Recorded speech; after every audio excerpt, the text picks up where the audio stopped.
Hi everyone, my name is Pino Benedict Joseph, and today I'm going to discuss the great architect in Greek mythology named Diadolos. So Diadolos was a skilled inventor and craftsman in Greek mythology, known for his incredible creation.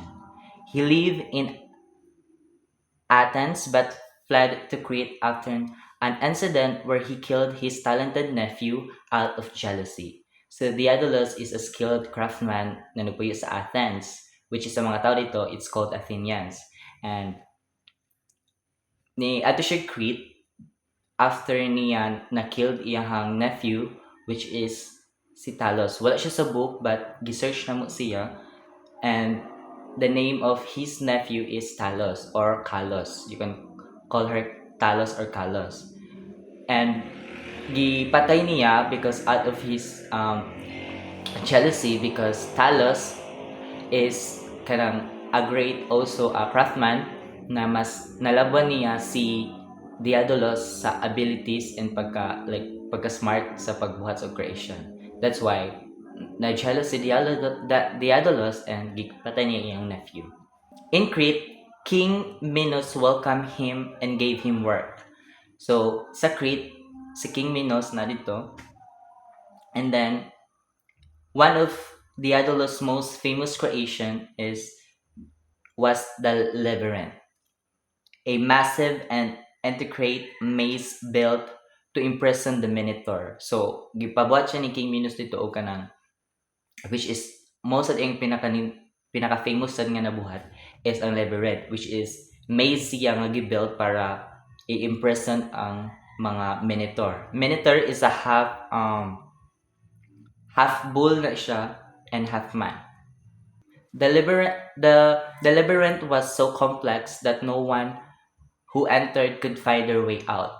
Like even Diadolos, like wala siya kabaw kung saan siya pagawas if na siya sa sulod.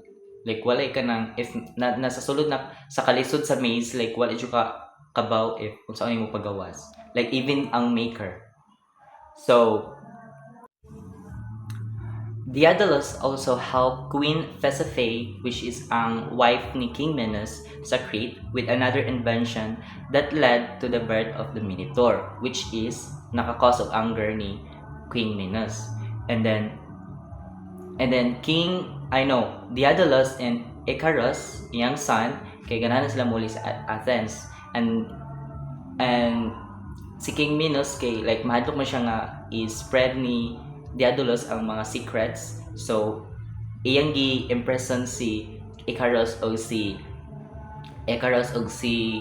Diadolos sa island nila nga nag-wall para dili gid makagawas. And because smart man si Diadolos, nagbuhat siya og kanang wings out of wax. Diadolos crafted wings from feathers and wax. Before mulupad sila, like iyang advice ni anak nga dili kayo musaka kayo sa sun padul sa sun kay ang wax malanay, which is maguba ang gi-craft nila nga wings. And then dili sad kayo magpaano sa kanang palo kayo sa dagat or ocean kay heavy ang pag-ano sa wings. So as they flew away na sa ka-excite sa iyang anak na si Icarus, na-ignore niya ang advice sa iyang father, which is si Diadolos. And like sa excitement niya, like nagpabawag siya hangtod sa nabot siya sa sun and na-melt ang wax, and which is natagik siya sa sea, and then na-drown siya, and then he died. And ang sea nga iyahang natagakan, it's called Icarian Sea karon. And to continue the story, I want my partner named Russell Tatoy to continue the story. Good day, sir. I am Russell Tatay. So to continue the story, nga nang gitawag siya Icarian Sea or Icarian Island, it is because dito namatay si Icarus, which is ang anak ni Diadolos.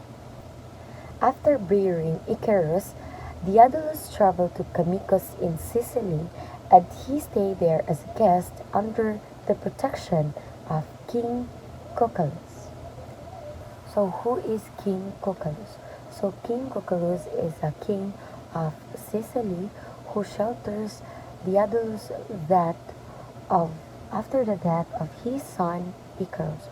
So bali siya ang ni-comfort ni Daedalus sa pagkamatay sa iyang anak na si Icarus. So there, Daedalus built a temple to Apollo and hung up his wings as an offering to the god.